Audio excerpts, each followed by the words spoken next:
Dias. A partir dos estúdios do Porto da TVI, junta-se ao Diário da Tarde Dinis Fraga, que é vice-presidente da Associação dos Profissionais e Empresas de Mediação Imobiliária de Portugal. Muito boa tarde. A que é que se deve esta desvalorização?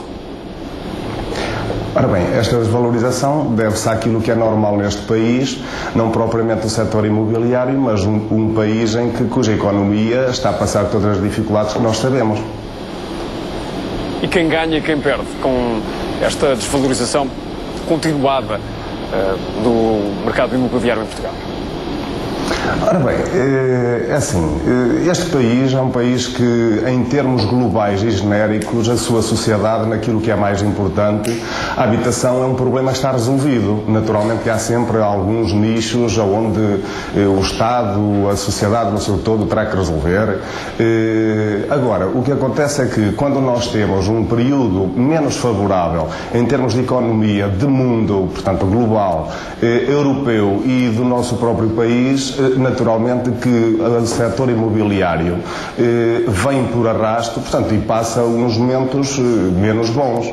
Mas, ao contrário da maioria dos países, não é o setor imobiliário que arrasta a economia do país para a situação negativa em que se está a viver. Mas estamos ou não estamos perante um cenário de algum marasmo no setor imobiliário?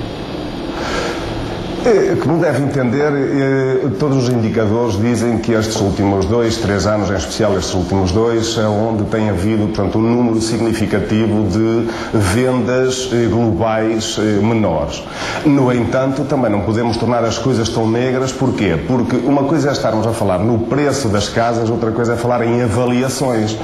Relativamente ao preço das casas, poderá haver em alguns momentos pequenos acertos, há situações diria quase de valores, portanto, em que vão subindo, mas casos raros e casos muito particulares. O normal será o preço manter-se, havendo naturalmente algumas exceções, por exemplo, nas grandes cidades, como é o caso de Porto e Lisboa, nas suas periferias, é perfeitamente normal que haja situações onde há alguma dificuldade no escoamento, portanto, dessas casas. E como tal, portanto, possa haver acertos, portanto, em que os preços possam baixar um pequeno percentual.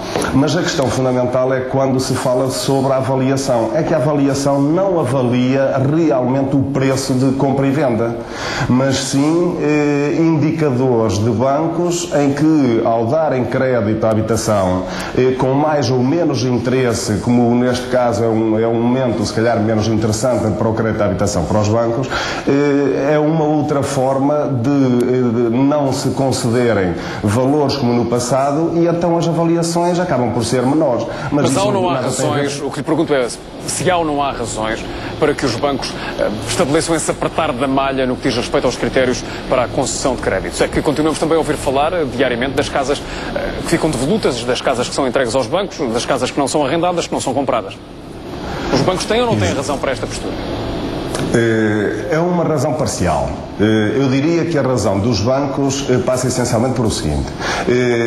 É verdade que há algumas famílias com dificuldade em pagar as suas prestações, mas também sabemos que tudo aquilo que tem a ver com crédito mal parado, a habitação é aquela que menos, felizmente, tem sofrido. Mas existem, naturalmente, não podemos camutear essa situação, de que há realmente algumas famílias, portanto, de norte a sul do país, que têm dificuldade, portanto, em continuar a pagar essas mesmas prestações. Daí vão acertando com os bancos, portanto, créditos e renegociando.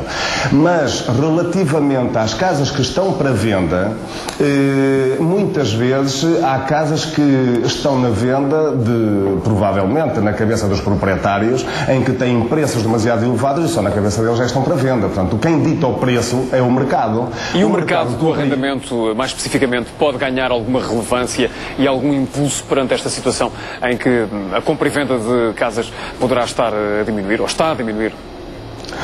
Esperemos que finalmente venha uma legislação que leve a que possa dinamizar o arrendamento. Portanto, com uma nova lei em que deixe de ser tão difícil que um inquilino que deixe de pagar possa, com relativa facilidade, e dentro daquilo que é um contexto processual, legislativo, humano, moral, mas ao mesmo tempo também legal, que seja possível, portanto, não estar eternamente sem pagar. Se isso acontecer, eu não tenho dúvidas algumas de que nós vamos ter um mercado de arrendamento muito mais razoável, muito mais rico no número de transações, porque ele precisa-se, não só para quem precisa de arrendar, como também para quem precisa de comprar, de ganhar o seu aforro, investir e colocar no mercado de arrendamento. E por isso também lhe pergunto, Dinis Fraga, por isso também lhe pergunto, até que ponto é que a sustentabilidade das agências imobiliárias pode estar posta em causa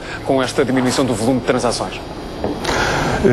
O número de transações, ao ser inferior, nós temos uma coisa interessante, é que o nosso país, ao longo destes últimos 10 anos, tem-se vindo a adaptar ao número de transações, ou seja, toda a construção nova, de ano para ano, tem vindo a ser menor.